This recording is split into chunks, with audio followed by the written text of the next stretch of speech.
L'ennui avec l'Écosse, c'est qu'elle est pleine d'Écossais.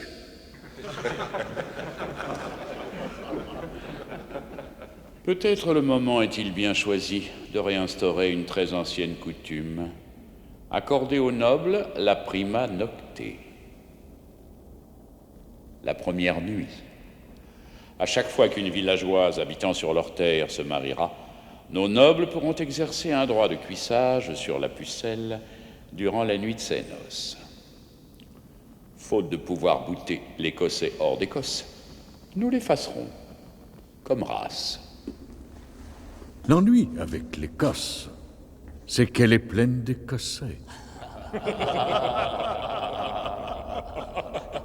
Peut-être serait-il bon de rétablir cette regrettée et très ancienne coutume, donner aux nobles prima nocte,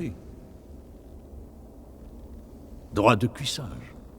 Quand une fille du peuple habitant sur leur terre se mariera, notre noblesse aura droit à ses faveurs la première nuit de ses noces. Si nous ne pouvons les déporter, nous les ferons copuler. Stephen, pour te servir. Il n'y a pas homme plus recherché que moi dans mon île, excepté le fait que je suis pas sur mon île, je suis en Écosse. C'est bien plus grave. Ton île? Tu veux dire l'Irlande? Oui, c'est mon île. Tu es complètement fou.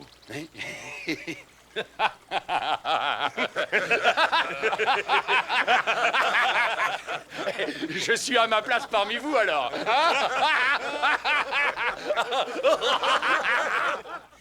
Voilà, je m'appelle Stephen. L'homme le plus recherché de mon royaume, l'Irlande. Bien sûr, j'ai cru bon de m'en éloigner, mais à regret, croyez-moi. Mon île me manque, ouais.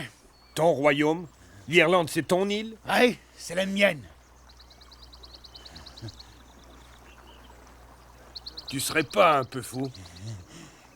Ouais.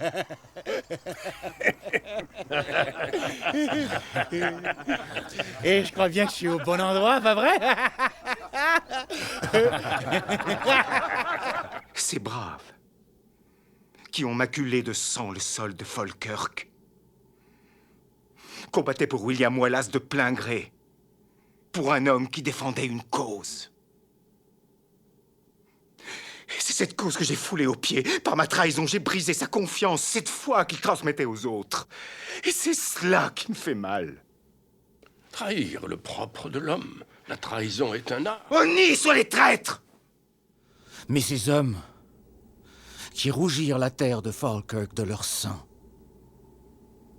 se battaient pour William Wallace et ils luttent pour obtenir ce que je n'ai jamais eu.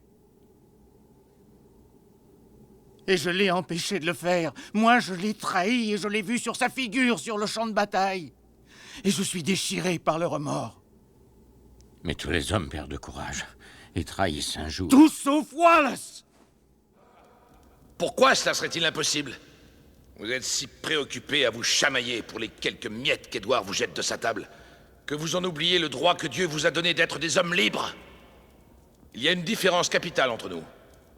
Vous croyez que le peuple de notre Écosse n'existe que pour en ajouter à vos privilèges? Je dis que vos privilèges n'existent que pour amener ce peuple à être libre. Et je vais tout faire pour qu'il le devienne. Pourquoi serait-ce impossible? Vous passez tant de temps au pied de Longshanks à ramasser les miettes de pain qui tombent de sa table, que vous oubliez de défendre votre droit à une vie bien meilleure. Il y a une différence majeure entre nous. Vous croyez que la population de l'Écosse existe pour faire de vous des hommes puissants et riches. Et je crois que ce pouvoir, lui, existe pour faire de la population des hommes libres. Et c'est cette liberté que je vais aller gagner. Et un jour, sur vos lits de mort, bien des années auront passé. Peut-être regretterez-vous de ne pouvoir échanger toute votre triste vie épargnée à Stirling pour une chance, juste une petite chance, de pouvoir revenir ici et de tuer nos ennemis. Car ils peuvent nous ôter la vie, mais ils ne nous ôteront jamais notre liberté! Allemagne! quand vous serez sur vos lits de mort, plus tard, dans bien des années, êtes-vous sûr que vous ne souhaiterez pas vouloir revenir en arrière et pouvoir échanger ces années contre une chance, seulement une chance, de revivre ce jour et crier à nos ennemis qu'ils peuvent nous ôter la vie, mais qu'ils ne nous ôteront jamais la liberté! Donnons les gosses, on s'est cassé! Le roi désire la paix. Édouard désire la paix? Il l'a déclaré devant moi, je le jure. Il propose que vous vous retiriez en Écosse. En échange, il vous octroie titre, baronnie et ce coffret rempli d'or qu'il m'a chargé de vous remettre personnellement. Que de grâce, une baronnie, et en plus un coffret d'or. Il espère faire de moi un Judas. Tel est le prix de la paix. Non, tel est le prix de l'esclavage. Le roi souhaite la paix. Longshanks souhaite la paix. Je le tiens de sa bouche, je le promets. La proposition est telle, vous cessez toute attaque. En retour, il s'engage à vous donner un titre, des terres et ce coffret d'or que je vais vous remettre en personne de suite. Une seigneurie plus un titre, et puis de l'or. Il veut faire de moi un Judas. Mais il ne veut que faire la paix. Non, il veut faire de nous ses esclaves.